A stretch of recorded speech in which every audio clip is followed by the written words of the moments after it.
TV Convenção, espalhando emoções.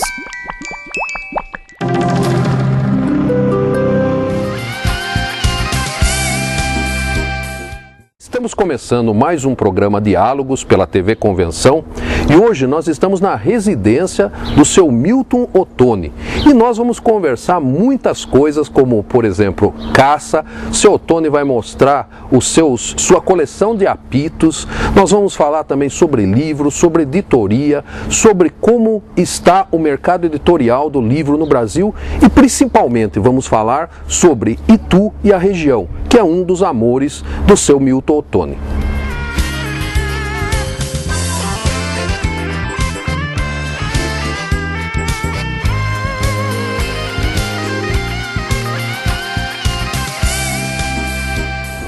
Venha, acompanhe conosco mais essa entrevista no programa Diálogos.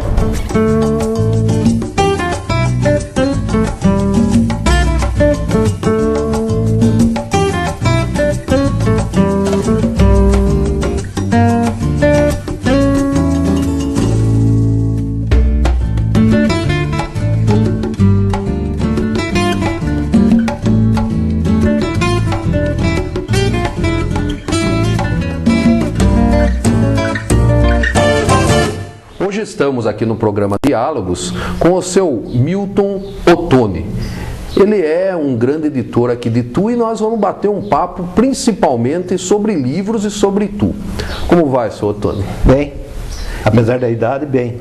Mas o senhor é um jovem aí, uns 75 anos, Quanto? Né? 75? Faz tempo, viu? Faz uma década que eu fiz 85 anos, então. 75. O senhor tem 75. Então, eu falei 75. Então tá bom, acertou. Então acertei, porque o senhor tem 30 a mais do que eu tenho 45, né? Oh, que juventude, beleza, né? E conta uma coisa pra mim, seu Milton.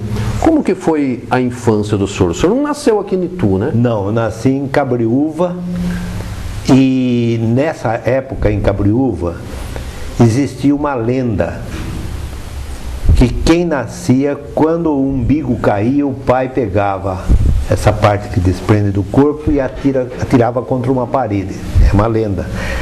Bateu, grudou, não precisava se preocupar, podia continuar em Cabriúva, porque ou viraria um músico como Euripides de Campos, ou um escritor como Paulo Florencio da Silveira Camargo, um ilustre, um sábio tal, porque Cabriúva tem uma série de pessoas diferenciadas. Eu estou curioso para saber o que aconteceu com o umbigo do senhor, hein? Se o umbigo batia na parede e caía, ou corria para Itu ou corria para Jundiaí, porque tinha que trabalhar a vida inteira. E é o que aconteceu comigo. Que pena, e para Porto Feliz não tinha como ir no caminho? Porto Feliz não estava no mapa ainda. Graças a Deus que estava em Itu. E daí o senhor foi muito cedo para Itu? Vim com 8 meses de idade. 8 meses de idade? Então praticamente passou a infância passei toda a vida toda aqui. Minha infância foi no Largo do Carmo, no antigo Largo do Carmo. Nós tínhamos uma turma de brincadeira muito boa. Toda noite se reunia, era uma tranquilidade, um futebolzinho ali onde está a fonte luminosa daquela água.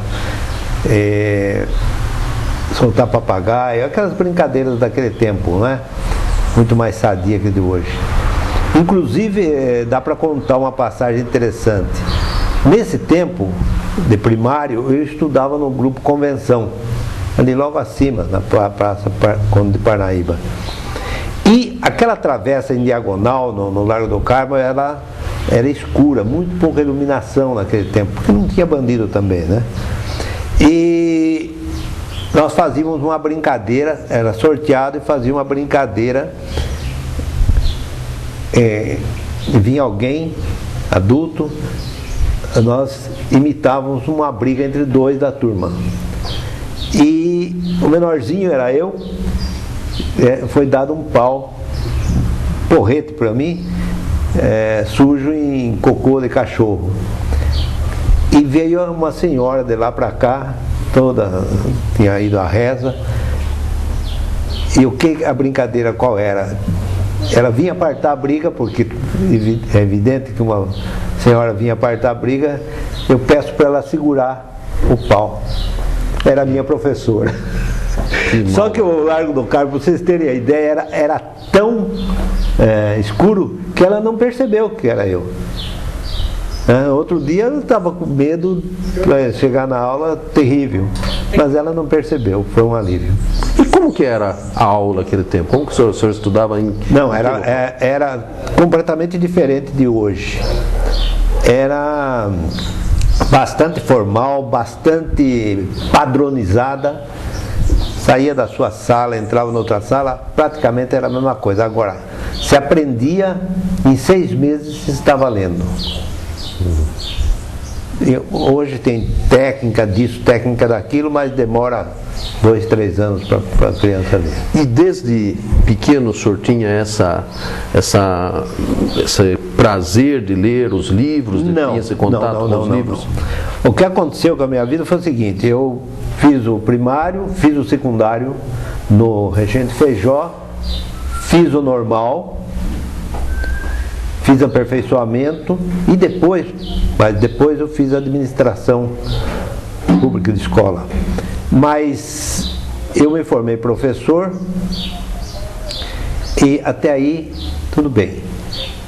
O meu sonho era ser geólogo, mas filho único de família muito pobre, papai não teve condições de me manter. Eu fui na USP, fiz o vestibular, passei, não pude ser mantido, porque o campus da geologia nesse ano de 1957 ou 58, ele estava em Piracicaba junto com a Exalc. O pai do senhor era de Cabriúva e veio para Itu. Como que era o relacionamento do senhor com seu pai, com a sua mãe? Meu? Isso. Nossa Senhora, muito bom. Só para ter uma ideia, eu virei caçador e pescador, eu fui um fanático caçador e pescador, começando a acompanhar meu pai. Com 12 anos eu ia pescar com ele. No Rio Tietê ou não? No Tietê, limpinho, aí onde está no Salto, logo para baixo do Salto, para cima do Salto, no caminho de Cabreúva. E só para você ter uma ideia da época, não existia isopor ainda, não existia geladeira. E sempre iam 2 motoristas, cada dia ia com um carro pescar, não todo dia, mas no dia da pesca. E levava-se 2 cervejas, era amarrado no gargalo da cerveja e ele mergulhava a garrafa na água para refrescar a cerveja, né? Você ter uma ideia de se situar na época. Quantos anos o senhor tinha nessa época? 12 anos. E tomava cervejinha? Não. O pai ficava lá. Que isso, né? Outra coisa interessante que aconteceu comigo, eu sempre cacei e sempre pesquei com ele me ensinou tudo. Ele tinha uma confiança enorme em mim. No dia que eu completei 18 anos, ele me fez uma surpresa, filho único. Ele chegou à tarde com uma caixa na mão assim e falou: olha, meu filho, agora está aqui a chave da casa, a partir de agora você pode entrar a hora que você quiser. E este é um presente. Podia sair, podia voltar, tá? Sem... E este é um presente para você ter com que se defender. Abri, era um revólver 38, cano longo. Eu já atirava muito bem, né? Então eles incentivavam o senhor? Incentivava. E me diz uma coisa, eu ouvi dizer que o senhor conhece todos os apitos de animais do mato, conhece, tem várias, tem um cordão de apito, é verdade? Tem, e até estava lá eu trouxe, porque eu cismei que esse assunto ia ser levantado. Depois do intervalo eu posso até demonstrar. Não, né? Nós vamos querer ver. Até por sinal, esses dias me ligaram dizendo que vai ter um negócio lá em São Paulo, no Museu da Casa de São Paulo, Casa Paulista, e que estão com dificuldade para achar um piador. Então, se eu posso vão contratar o senhor? Não, contratar não, mas pedir. Vai virar um piador profissional? Não, de jeito nenhum. Mas e aí, como que é essa história? Tem Imita cada passarinho? Quer ver já? Não, depois a gente vê, mas imita cada passarinho, como que é? Imito o Nhambuguaçu, Nhambuchoró, o macho e a fêmea. Que e o senhor consegue distinguir essa diferença? Ah, sim, não adianta no mato tá piando um macho, você quer abater aquele macho, se piar macho aqui, ele não vem. Ou vem a menos que seja meio, mais ou menos assim. Boiola. Bom, e assim foi. Caçamos muito junto, eu aprendi qual era Você sabe que na nossa Mata Atlântica existem muitos remédios. Eu aprendi muito deles com o papai. Existe um cipó que, se você machucar o olho e tal, ele funciona como um colírio espetacular. Só que, muito igual àquele cipó, porque é um cipózinho duplo, ele tem duas ranhuras assim. Muito parecido, tem um que é veneno. Então, coloca o errado no olho e fica cego. Então qual é o jeito? A gente corta, tampa embaixo e depois corta em cima para o líquido fluir. E põe no. Então quer dizer que o senhor foi um pouco mateiro? Muito mateiro, muito mateiro. E andava. Existia muito mato aqui na região? Não, existia, né? Toda essa área aí de Tuacabariúva era um Mata Atlântica. A Serra do Japi, o senhor? A Serra do Japi eu conheço barroca por barroca. Inclusive, recentemente veio uma pessoa conversar comigo porque comprou uma propriedade lá e achou um cavocado lá e estranhou, porque disseram para ele que aquilo era pré-cabraliano, pré-cabral. E tem todas as características mesmo de ser, porque andou gente aqui antes de Cabral cavocando aí, ver se achava ouro. Não só na Serra do Japi, como na Guaxandu. Ou seja, não eram os índios, eram não. Portugueses ou europeus? Ou espanhóis. Não só na Serra do Japi, porque do outro lado, em frente à Serra do Japi, tem a Serra do Guaxanduva. Na face sul da Guaxanduva também tem uns cavocados. Isso antes de 1500? Antes de 1500. Já que o senhor está falando de... Antes de 1500. Porque eu falei para a pessoa, é só ir em São Paulo no registro de licença para cavocar, não tem, mas eu já tinha noção de que antes de Cabral teve gente por aqui. Então, agora, já antes de nós entrarmos nessa questão, como que de mateiro o senhor passou a ser professor, diretor? Não, era professor, era diretor e era mateiro. Então, tempo. Por isso que o senhor era muito amigo do seu João de Campos, que fazia... João Campos Vieira, nossa, né? Veja bem... O senhor também fazia taxidermia ou não? Não. Pegava os bichos ou levava para ele? Não. Pegava o bicho e comia mesmo. Só caçava e só matava aquilo que é caça, considerado caça. Existe, por exemplo, você sabe que no topo da Serra do Japi, se você pegar um helicóptero e der uma passada, existe uma lagoa enorme no topo da serra, lá no alto e plano da serra. Ela é toda cheia de vegetação, mas é enorme uma lagoa. E um velho de Santana do Parnaíba me contou, depois de algum tempo, comentando com ele, contou que essa é uma das lagoas mais importantes do estado de São Paulo. Por quê? Ela é o ponto intermediário, o ponto de descanso das aves que migram do Polo Sul para o Polo Norte. A parada delas é aqui na serra, no alto da Serra do Japi, onde tem alimento, tem água e tem o descanso, né? Eu pensei que era até alguma coisa mais arqueológica, histórica, não. Mas onde as aves descansam. As aves migratórias que têm necessidade do descanso, né? Interessante. E me diz como que o senhor pula de mateiro e continua sendo mateiro, mas começa a ser professor, que é uma das características do seu João, que o senhor falou, também. Que é um professor, diretor lá de Porto Feliz, inclusive talvez essa seja a afinidade, além da caça e da pesca, a questão da pedagógica também. Eu fui professor pouco tempo. Quando prestei o concurso para diretor e desisti, eu pedi exoneração. Daí a copiadora já ia indo bem, dava para me manter, e minha esposa trabalhava junto comigo após o casamento. Mas a evolução de mateiro para professor decorre do seguinte: quando eu não pude fazer, por falta de remuneração, não pude fazer geologia, eu cheguei um dia a uma triste conclusão, que eu culturalmente era fraco. Certo? Talvez porque eu estivesse relacionando com gente mais preparada e tal.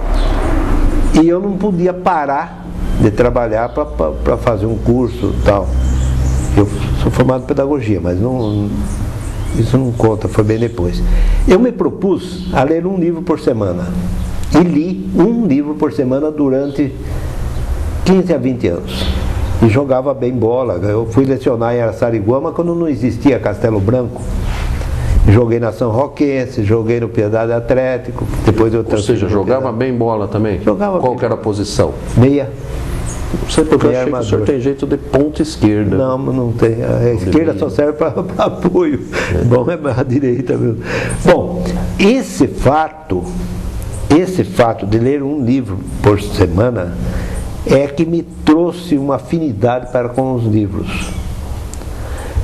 Inclusive, eu penso comigo, eu tenho uma formação meio radical. Para ser vereador em Cabreúva, que é a menor cidade daqui da região, eu acho que para se candidatar o cara precisava ter pelo menos lido 3 livros. Pelo menos 3. O ideal seriam 4, mas pelo menos 3. Correto? E digo quais os livros. Quais os livros? Certo? Até para eu saber, eu já fui vereador, deixa eu ver se eu passava na prova do Casa senhor Grande ou não. Senzala, Gilberto Freire. Né? A formação do Brasil contemporâneo, Caio Prado Júnior. Certo? Ótimo. Bandeirantes e Pioneiros, Viana Mogg. Esses 3 livros são fundamentais. O quarto? Sérgio Buarque. Sérgio Buarque, pode ser Sérgio. Não, o quarto eu até deixo o livro. Pode ser Sérgio Buarque de Holanda, Raízes do Brasil, que é o melhor dele. Tem outro, tem do Guimarães Rosa. Sagarana. Não, o outro. Grande Sertão Vereda. Grandes Sertões Vereda. Pode ser. Né? Agora. Mas ia ter pouco vereador aí, hein? Não ia ter vereador. Talvez não tivesse nem prefeito. Eu passo um pouco nessa. Não você todo, passou, não tem dúvida. Já fiquei contente, né? Talvez nem presidente da República. Eu acho que no caso da Dilma ela teria, mas do Lula não, mas eu acho que não dá para ter esse parâmetro, né? Mas respeitando aí. Então, foi assim. Aí eu migrei. Outra coincidência. Agora, esse livro que o senhor lia semanalmente, eram esses livros que o senhor citou? O senhor começou com uma leitura mais. Não, comecei com uma leitura. Só um exemplo que nunca me sai da cabeça foi quando lançaram Admirável Mundo Novo, do Aldous Huxley. Eu li em 2 dias. Porque eu tomava o livro emprestado aqui. E tu ia passar a semana em Araçariguama, eu tinha que trazer no outro final de semana, também ajudou. Né? Eu só dava aula meio-dia, no outro meio-dia eu estava livre para treinar futebol, para ir caçar, né? E ele lia também. Mas isso acabou um fator muito, muito forte que me levou para o livro e para a história regional, que é a que eu gosto, foi o fato da maniçoba. Um grupo aqui de uma entidade chamada Saci, aqui de Itu, começou a pesquisar a maniçoba. E o Agenor Bernardini, que era vereador nessa época e também membro da SACI, me convidou para entrar. Você tem prática de mato, tal, papapá. E eu comecei a estudar a literatura dessa época da nossa região, a pré-história de Itu, não é? E como aqui só habitavam os carijós, a etnia carijó, e eu li demoradamente sobre os carijós e concluí, aliás, outros concluí. Carijós é de que tronco? É o do Tupi-Guarani. Tupi-Guarani, né? Aí, eles eram adeptos da caça miúda, de aves, coincidentemente, de paca, cutia, esses animais menores, mas de carne muito boa. Mas uma característica dos carijós era que ele fazia o Campo Santo, o lugar de enterrar os colegas de maloca, de aldeia, sempre num lugar onde a vista alcançava da aldeia. Eles só moravam num lugar e enterravam, era posto dentro da cabaça e colocado numa gruta, qualquer coisa, mas sempre de um lugar que eles pudessem ver Era cabaça de barro ou era... Não, de barro. Bom, e achavam que a maniçoba aqui de Itu, porque hoje eu raciocínio com mais de uma maniçoba. Porto Feliz também eu acho que tinha uma maniçoba. Maniçoba, você sabe, é o aldeamento temporário para se produzir a farinha de mandioca, né? Que era o alimento preferido porque eles eram ainda nômades nessa época. Eram nômades, era. E então eu tenho uma serrinha aí que é ali como quem vai para fazenda de chocolate, aquela serrinha ali, e tem umas grutas. Eu aproveitei minha experiência de gruta, de mateiro, para fixar a ideia da maniçoba aí, e não achei. Então daí eu concluí que a maniçoba não foi lá, foi aqui, né? Porque o seu Jacó Federman estava pensando em proteger uma área lá, porque teria sido a maniçoba naquele lugar. Mas o senhor ainda me disse como foi a transição para professor. Começou a estudar no colégio normal? Não, professor foi forçado.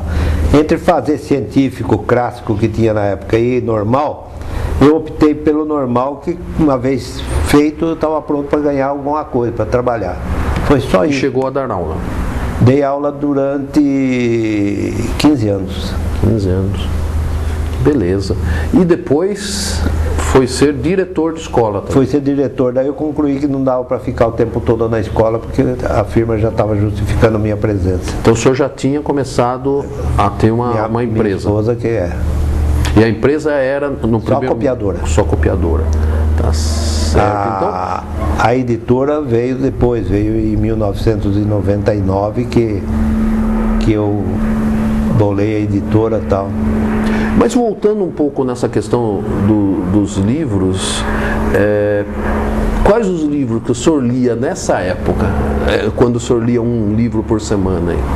Olha, qualquer livro que caísse na minha mão eu lia. Eu li vários livros sobre a Segunda Grande Guerra, porque tinha uma biblioteca aqui da banda União dos Artistas, que era uma biblioteca muito boa, mas era eclética, era uma biblioteca com todo tipo de livro, então eu não podia escolher muito, né?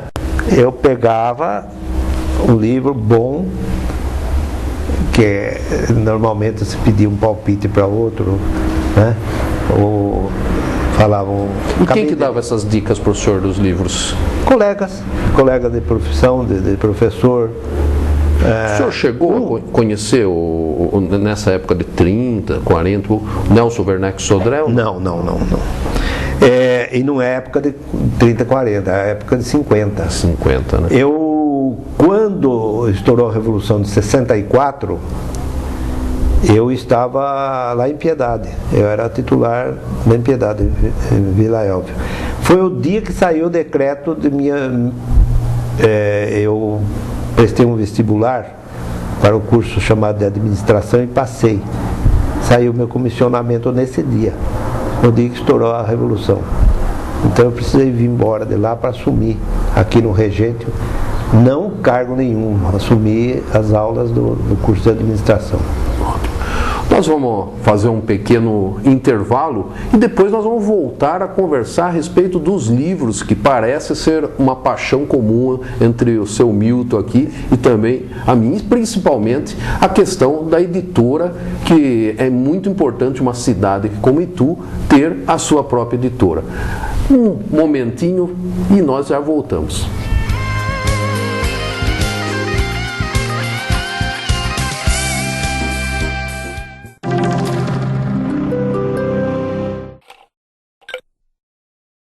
A TV Convenção, dentro do seu projeto Momento Cultural, enfoca hoje o centenário jornal A Federação, porque informação é cultura.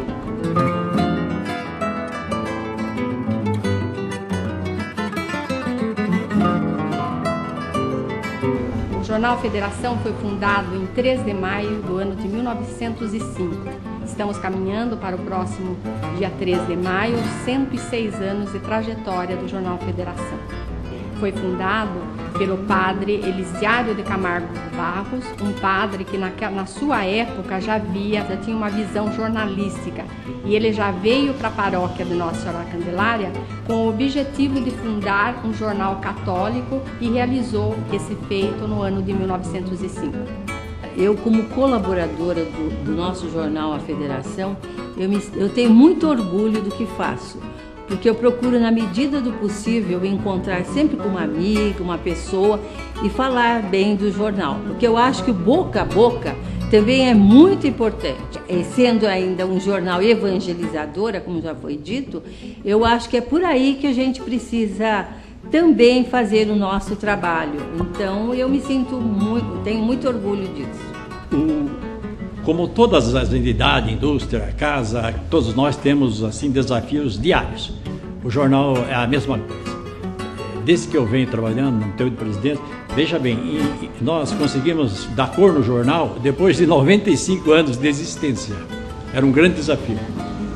Eu faço parte da diretoria, que se reúne mensalmente, e eu sou responsável pelo registro de tudo o que acontece nas nossas reuniões.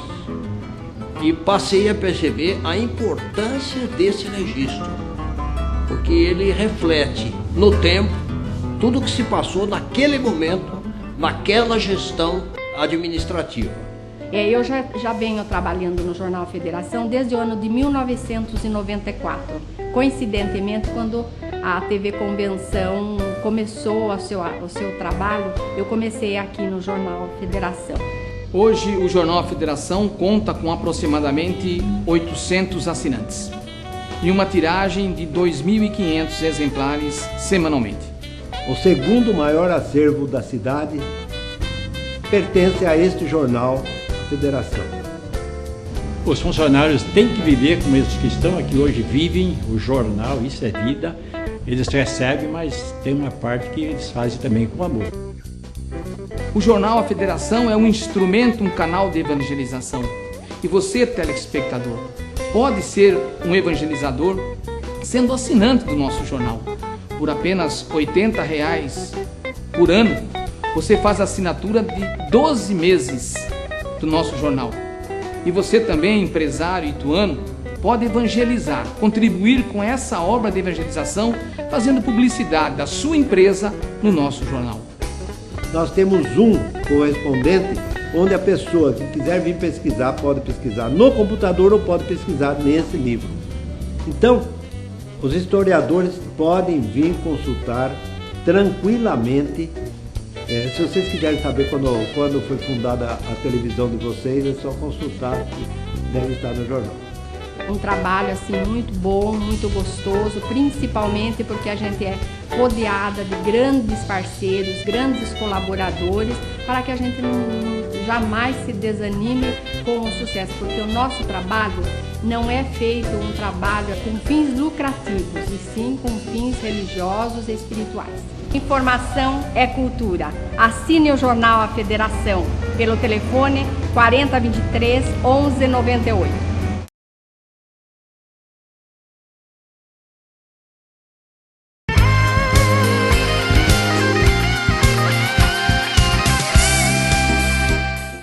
Enquanto você foi tomar seu café lá durante o intervalo, nós aproveitamos junto com o seu Milton aqui para pegar os seus apitos. E agora o seu Milton vai começar essa parte do nosso programa Diálogos fazendo uma sinfonia aí de passarinho. Vamos ver como o seu Newton processa a coisa. Vamos começar. Este pio aqui pertenceu ao meu avô, pai de papai. É um pio de Juriti.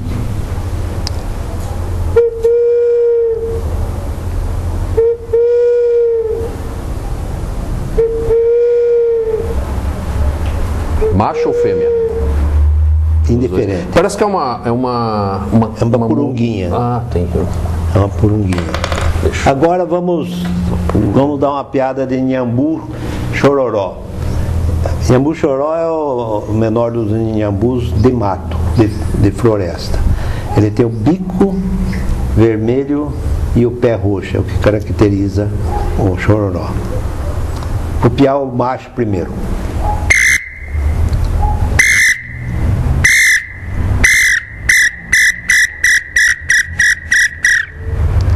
Agora a fêmea responde.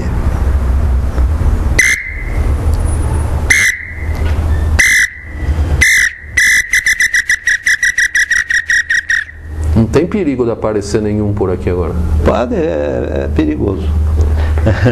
Mas isso se usa para abater o inhambu, tanto o choró quanto o guaçu. Estabelece-se o diálogo, macho e fêmea. A fêmea vem pensando em encontrar um macho, ou o macho vem pensando em encontrar uma fêmea. Claro que se você responde o macho, você fica piando só fêmea. Ou seja, o senhor era um sedutor de passarinhos. Sedutor de passarinhos. Tanto as fêmeas quanto o macho para... Depois tinha na mão uma espingardona que matava. E quando... não era uma morte por amor, né? Era por amor. Amor à caça. A caça. Agora o Inhambu Guaçu, macho.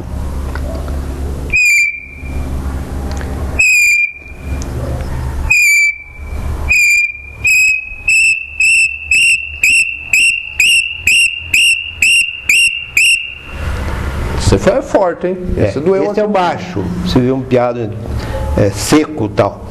Agora, o capricho nosso era tanto que nós tínhamos o pio do macho e tinha o pio da fêmea, com outro timbre.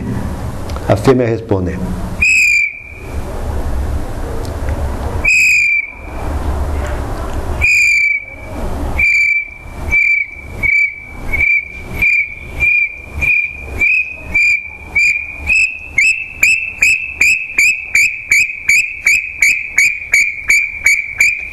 Você aprendeu isso tudo com seu pai? Com meu pai e com os colegas, né? Esses pios foram feitos por um senhor daqui, Chico Teófilo, era o nome dele. Hoje não tem mais quem faça. Hoje não tem. Tem o Maurílio Coelho, que tem uma fábrica, mas também já deve ter parado, porque está tudo proibido, né? Eu guardei... eu já guardei no sentido de guardar a memória. E deu certo, né? Tá. Quando eu fui propriedade como professor, eu escolhi a escola de Vila Elvio. Vila Elvio é uma vila 24 quilômetros além da cidade de Piedade, na borda da serra, aquela serra da Macaca, e na borda da Mata Atlântica. Então... Só para o senhor poder dar aula e poder caçar. Né? O que mais vocês querem ver? Aqui é uma... Esse daí, isso é diferente, parece com um cachimbinho. Mas é de choró também. Esse é Maurílio Coelho. O duro vai ser, se for lá piar, ele quer que pie só com Maurílio Coelho. Não é o ideal para nós. Caboclo que...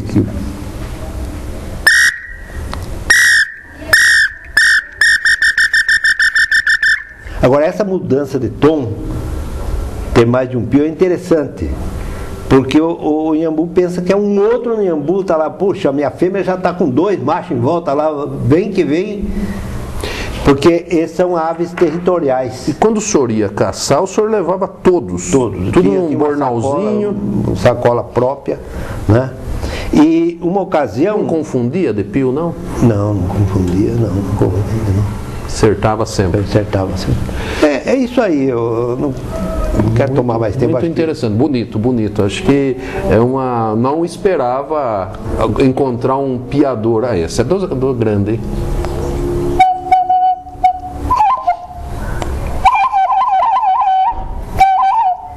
Que aqui precisa treinar. Este é o uru. E aí, que pio o senhor, sem os instrumentos, tem algum aí? Sei o que é? Perdiz, muito. Mas vamos voltar falar de livros, que é outra paixão, já que tem a caça também. O senhor se considera um militante cultural? Eu me considero um militante cultural dentro das minhas limitações, correto? Eu reconheço que eu não tenho, mesmo tendo lido bastante, eu não tenho a cultura de outros, até da própria Academia Ituano de Letras, ao qual eu pertenço. O senhor não se considera, então, um intelectual? Não. Sabe que eu acho que falta algo para chegar a intelectual? Eu acho que não, mas opinião. Opinião. E como que o senhor, como militante cultural, deu um pulo para criar uma editora? Então, eu achava um absurdo, na época, que um elemento do interior que resolvesse fazer um livro tinha que ir a São Paulo e gemer com 3.000 exemplares. Mas tem que ter um jeito para isso. Coincidentemente, a Xerox, da qual eu era cliente, trouxe para Campinas um palestrante americano quando surgiu nos Estados Unidos aquela onda do on demand, livro por demanda. Eu fui assistir a palestra e falei, puxa vida, eu tenho praticamente todo o equipamento, é só adaptar o equipamento para fazer livro. Campinas ficou longe para me chegar em Itu e tomar as providências. E comecei. O primeiro livro que eu editei foi um livro do professor Ângelo Zini, Scarpim Ângelo Zini, Itu. Tem um nome Itu com Y na frente, talvez até eu reedite esse livro, que é muito bom. E dali para cá veio, eu tinha a copiadora, aquilo deixei crescer normalmente até ele se emparedear com a copiadora como está hoje. Nesse tempo nós já editamos perto de 1.000 exemplares, 1.000 títulos, perto de 1.000 títulos, e temos um arquivo de tudo isso. Tanto a prova está num telefonema que eu recebi hoje de uma cidade de Minas, onde uma irmã do bispo Dom Gil, vocês lembram do Dom Gil, que era bispo de Jundiaí, em 2005 ela pediu para que eu fizesse um livro para ela. Minha Terra, Minha Gente é o nome do livro. Hoje ela telefonou pedindo uma repetição do livro, foi no arquivo direitinho, tá lá, tá pronto para só rodar. E como que o senhor vê o mercado editorial hoje, as dificuldades? Porque eu vi que o senhor chegou a dar palestras em Sorocaba como se escrever, editar um livro. Né? Sim, certo. Eu acho que todos têm condição de escrever um livro, e todos os livros, todos têm seu lado bom, tem algo de bom. O pior livro do mundo, se ele não faz bem a ninguém, ele faz para o autor. Então ele já está se justificando. Agora, é evidente que nós temos uma imensidade de escritores. Né? Hoje eu recebi do Acre um e-mail, um texto chamado assim, O Discurso que Fundou o Acre. Ele quer editar uma quantidade pequena, mas ele quer primeiro a minha opinião, o que eu acho do livro e tal. Isso é muito bom, eu me sinto até orgulhoso de ser o optante na qualidade do livro do próximo.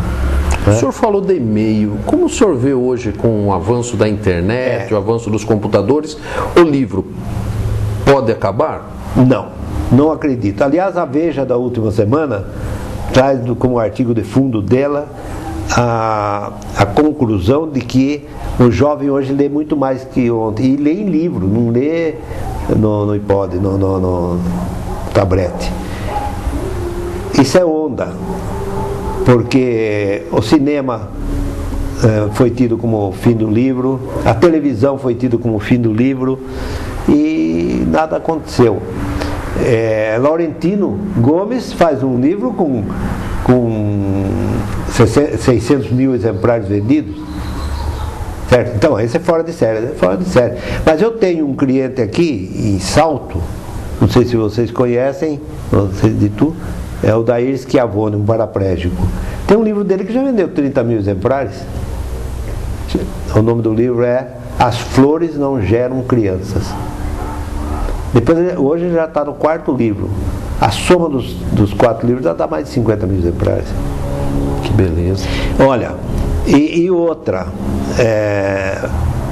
o livro, ele tem um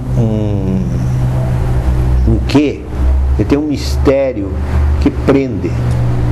Quando a pessoa gosta do livro, acabou. Felizmente, nós temos pouco assim no Brasil.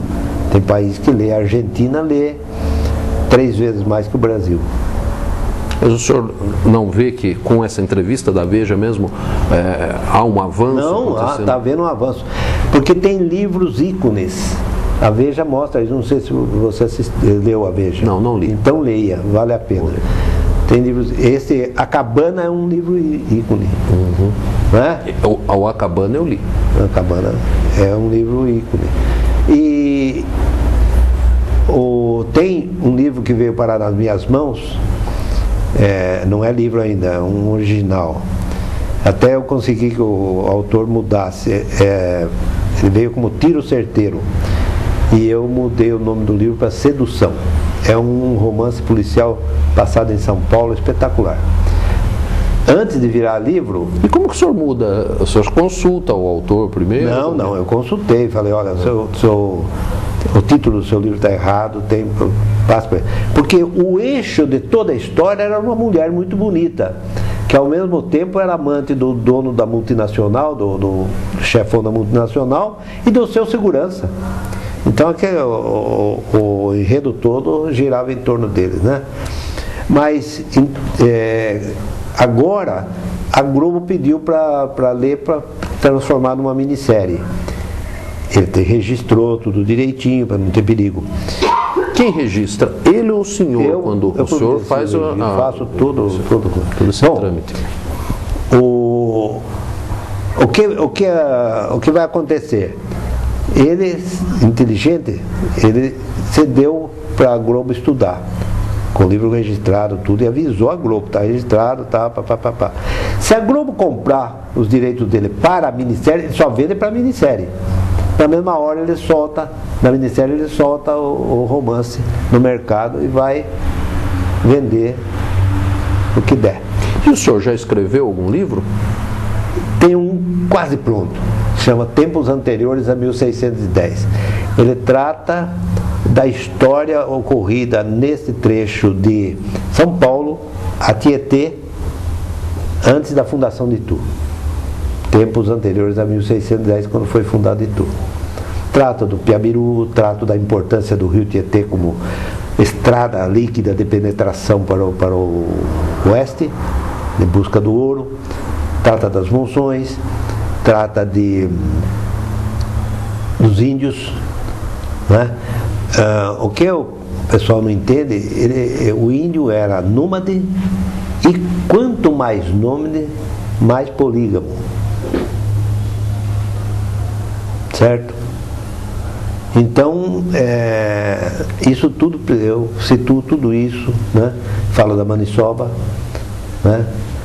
Falo da Mas ainda o senhor não editou um livro do senhor ainda? Já, eu tenho um livro editado Meu anterior, quando eu era professor. Você não ia perguntar, mas se o senhor não editou, como que o senhor faz parte da Academia Ituana de Letras? É um livro que vendeu bastante no tempo que eu era professor ainda. Tá? Já que falamos da Academia Ituana de Letras, como que é participar? Como que funciona? O senhor tem um orgulho, parece muito grande de pertencer à Academia. Apesar de eu ter 40 anos de Rotary, eu já tenho 40 anos de Rotary, né? É uma coisa completamente diferente. A academia é um negócio gostoso. Talvez porque você esteja num ambiente que vai possibilitar o seu progresso cultural. Para mim, talvez seja esse o mote. O senhor chamou os passarinhos estão chegando. Mas aí. Esse é outro, esse apitou, esse não tem fio. O senhor estava falando da academia. E a academia, uma reunião da academia sempre agrega alguma coisa.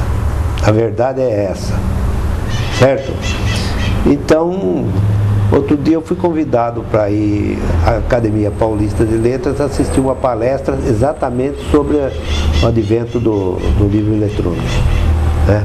Feita pelo dono da Livraria Cultura. Mas eu não pude ir, eu estava muito tarefado, não deu para ir.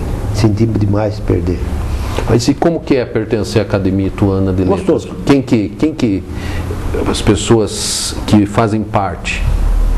Nós temos próximo de 30, agora está havendo, saiu o edital para quem quiser participar, se inscrever, entende? Tem umas cadeiras vagas por falecimento, né? E inclusive a cadeira do Paulo Flores da Silveira Camargo está vaga, tem uma... Quantas cadeiras são? 33 cadeiras, nós temos 7 vagas. Morreu Paulino, morreu José Carlos Igel. José Carlos Igel era um companheiro de Rotary e de academia, muito meu amigo de longa data. Agora ele pegou e falou, a esposa dele me chamou, falou: olha, Milton, o Igel queria, se morresse, que você tomasse conta da biblioteca dele, desse o destino à biblioteca dele. Então eu entrei em contato com o Jonas e, depois de analisar todas as bibliotecas da cidade, propus que a biblioteca municipal recolha a biblioteca do Igel, né? Só que tem 12 mil e poucos exemplares. Nossa, mãe, o senhor é um bibliófilo. Pode, se quiser considerar, pode. Quantos livros o senhor tem? Sem seus da editora. Então é pouco, não é? Mas não tem uma coleção? Tem, mas ela é muito direcionada. Eu sou muito radical quanto à leitura. Por exemplo, eu hoje fico com leitura de livros que tratem até o bandeirismo, e atualmente eu tenho lido livros da Guerra do Paraguai devido a descoberta de novos documentos da Itália, na França, nos Estados Unidos, que mudaram a ótica sobre a Guerra do Paraguai, não é? Então, quando você diz que Hitler foi aquele assassino, então, nós tivemos um na Guerra do Paraguai. O Conde Deu fez igual ou pior que Hitler, né? Segundo os documentos agora recentes. Nós destruímos o Paraguai praticamente, né? O Paraguai era uma potência. A pedido da Inglaterra, né? A pedido da Inglaterra. E que livros o senhor recomendaria à juventude? O que o senhor sugeriria para alguém ler? Olha, tem livros muito bons. Tem um escritor muito bom. Monteiro Lobato é bom para criança, né? O senhor leu todos eles naquela época. Sabe um livro que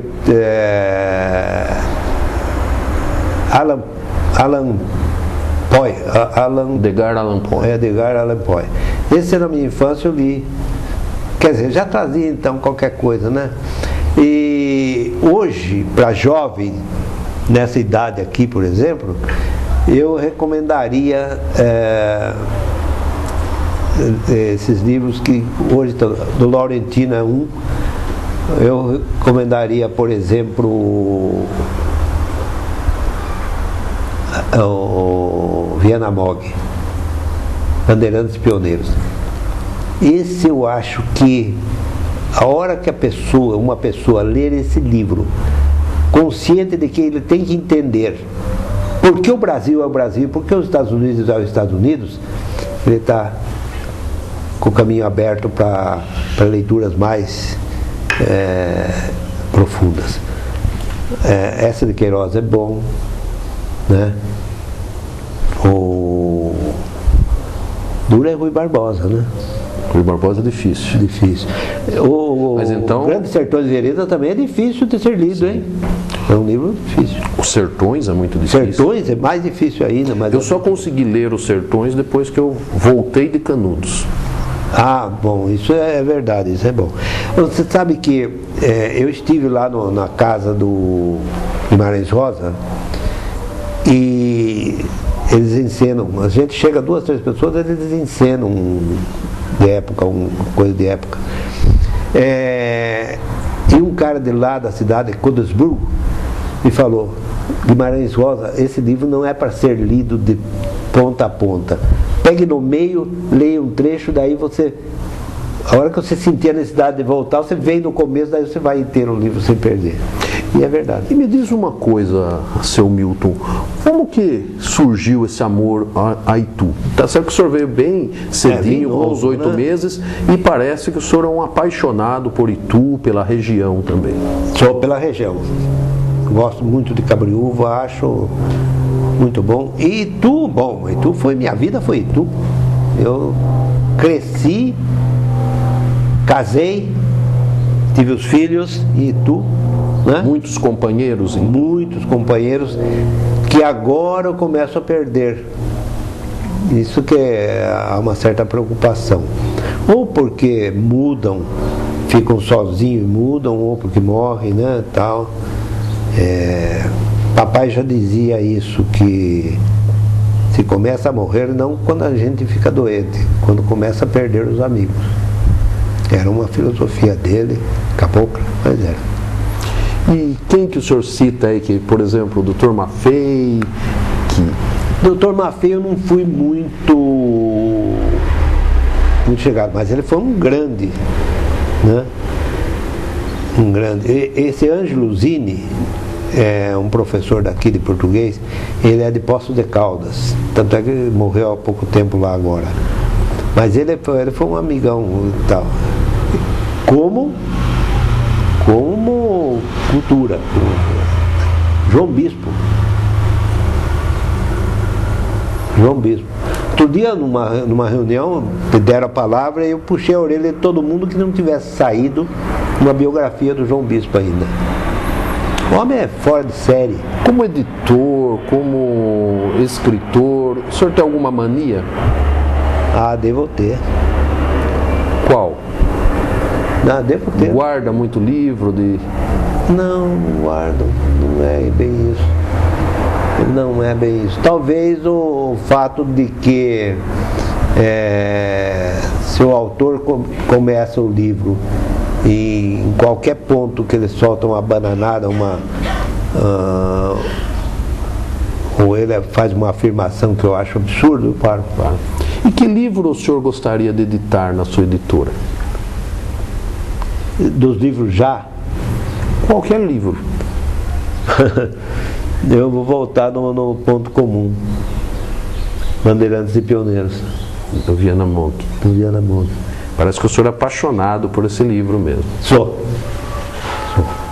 Eu considero talvez o melhor livro do Brasil.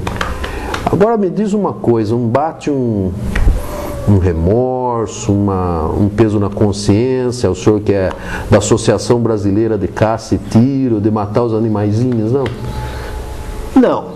Você veja a minha maneira de ser. Eu fui um caçador fanático, inveterado. Parou a caça no Brasil. Nessa época nós caçávamos só perdiz e codorna. Eu e o Valdemar Pacheco. Foi o irmão que eu não tive. nós achamos um jeito e conseguimos uma permissão com Stroessner, que era o ditador paraguaio. Nós caçamos mais 8 anos juntos no Paraguai. Quando caiu o Stroessner, que falou agora acabou, não pode mais, eu serrilhei a arma. Mas o senhor não acha isso ecologicamente incorreto, politicamente incorreto? Politicamente não, talvez ecológico. Mas por que o Brasil, pequenininho do jeito que é territorialmente, proíbe, e Portugal, por ser grandão, permite? Por quê? Por quê? Porque a consciência. Eu nunca dei um tiro numa arara. Quantas araras passaram voando, fazendo fricote em cima de mim? Nunca. Eu não tenho coragem de dar um tiro numa maritaca. Agora, é caça, é perdiz. Se reproduz rapidamente? Reproduz rapidamente, é alimento. Eu abatia. Entende? Existe essa. O Uruguai tem caça. O brasileiro está indo gastar dinheiro no Uruguai para caçar. Agora eu pergunto para o senhor. Nós estamos tendo 2 ou 3 problemas sérios.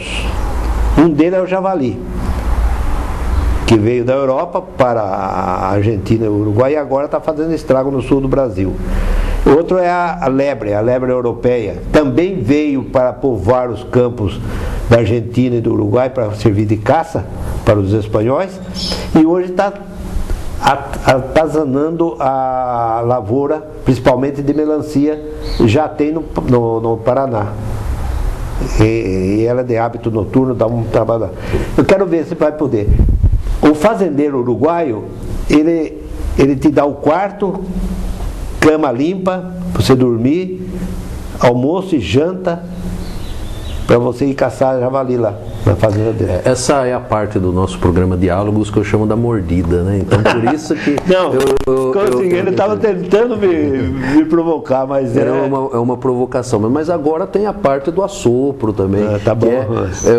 Existe uma frase do escritor Edgar Steffen que ele diz que o senhor é um semeador de livros. E o senhor acredita que o senhor é um semeador de livros mesmo? Olha, dentro das minhas poucas possibilidades, eu acho que sou, né? O Edgar fez um livro muito bom, nós tivemos a felicidade de editar para ele, chama-se O Anjinho dos Pés Tortos. Vale a pena ler esse livro. Eu agradeço a seu Milton Ottoni, foi um horário muito agradável, aprendi aí a uns pios. Eu gostaria de deixar um espaço para o senhor se despedir do nosso telespectador. Pois é, eu agradeço a oportunidade que você me dá, né, de eu poder discorrer sobre minha atividade atual, que eu faço com um grande prazer. Cada livro que sai para mim é uma felicidade muito grande e coloco a editora à disposição de todos vocês. A primeira visita de lá vale um livro. O site qual que é? O site é www.otoneditora.com.br. Agora já estamos com uma loja em funcionamento. Vou pôr o seu na loja. Eu agradeço. Tá com uma semana, já vendeu. Eu vi, eu cheguei a visitar. Então hoje foi um prazer muito grande estar conversando aqui com o seu Milton Ottoni, neste programa pela TV Convenção, o nosso programa Diálogos, e é uma satisfação muito grande conversar sobre livros. Pena que acabou. Então vamos deixar até a próxima semana, onde estaremos fazendo uma outra entrevista com alguém muito importante da região, como é o caso do seu Milton Ottoni.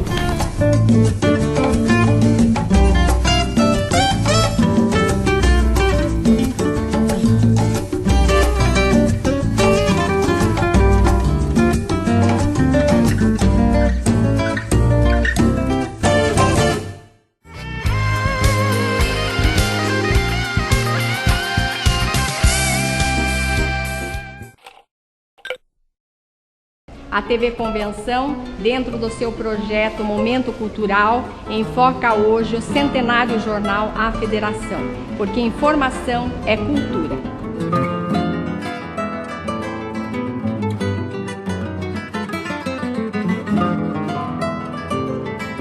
O Jornal Federação foi fundado em 3 de maio do ano de 1905. Estamos caminhando para o próximo dia 3 de maio, 106 anos de trajetória do Jornal Federação. foi fundado pelo padre Elisiário de Camargo Barros, um padre que na sua época já tinha uma visão jornalística, e ele já veio para a paróquia de Nossa Senhora da Candelária com o objetivo de fundar um jornal católico e realizou esse feito no ano de 1905. Eu, como colaboradora do nosso jornal A Federação, eu tenho muito orgulho do que faço, porque eu procuro, na medida do possível, encontrar sempre com uma amiga, uma pessoa e falar bem do jornal, porque eu acho que o boca a boca também é muito importante. E sendo ainda um jornal evangelizadora, como já foi dito, eu acho que é por aí que a gente precisa também fazer o nosso trabalho. Então eu me sinto tenho muito orgulho disso. Como todas as entidades, indústria, casa, todos nós temos assim desafios diários. O jornal é a mesma coisa. Desde que eu venho trabalhando no teu presidente, veja bem, nós conseguimos dar cor no jornal depois de 95 anos de existência. Era um grande desafio. Eu faço parte da diretoria que se reúne mensalmente e eu sou responsável pelo registro de tudo o que acontece nas nossas reuniões. E passei a perceber a importância desse registro, porque ele reflete no tempo tudo o que se passou naquele momento, naquela gestão administrativa. Eu já venho trabalhando no Jornal Federação desde o ano de 1994. Coincidentemente, quando a TV Convenção começou o seu trabalho, eu comecei aqui no Jornal Federação. Hoje o Jornal Federação conta com aproximadamente 800 assinantes e uma tiragem de 2.500 exemplares semanalmente. O segundo maior acervo da cidade pertence a este jornal Federação. Os funcionários têm que viver como esses que estão aqui hoje vivem o jornal, isso é vida. Eles recebem, mas tem uma parte que eles fazem também com amor. O jornal A Federação é um instrumento, um canal de evangelização.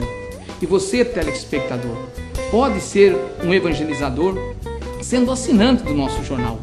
Por apenas R$ 80 por ano, você faz a assinatura de 12 meses do nosso jornal. E você também, empresário ituano, pode evangelizar, contribuir com essa obra de evangelização, fazendo publicidade da sua empresa no nosso jornal. Nós temos um correspondente onde a pessoa que quiser vir pesquisar pode pesquisar no computador ou pode pesquisar nesse livro. Então, os historiadores podem vir consultar tranquilamente.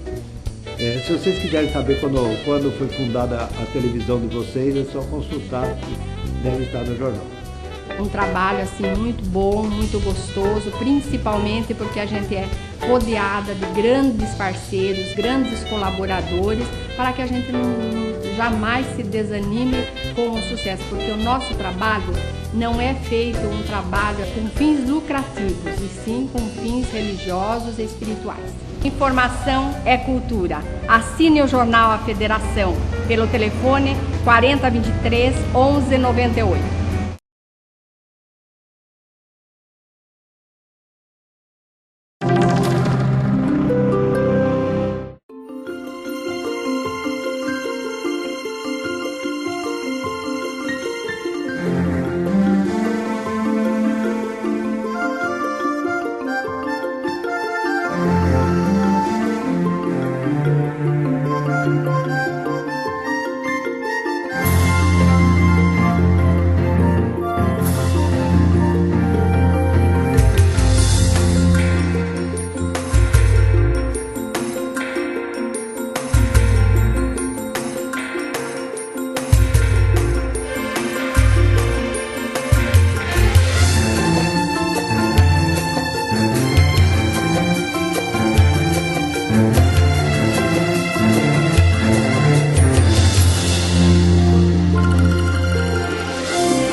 TV Convenção, espalhando emoções.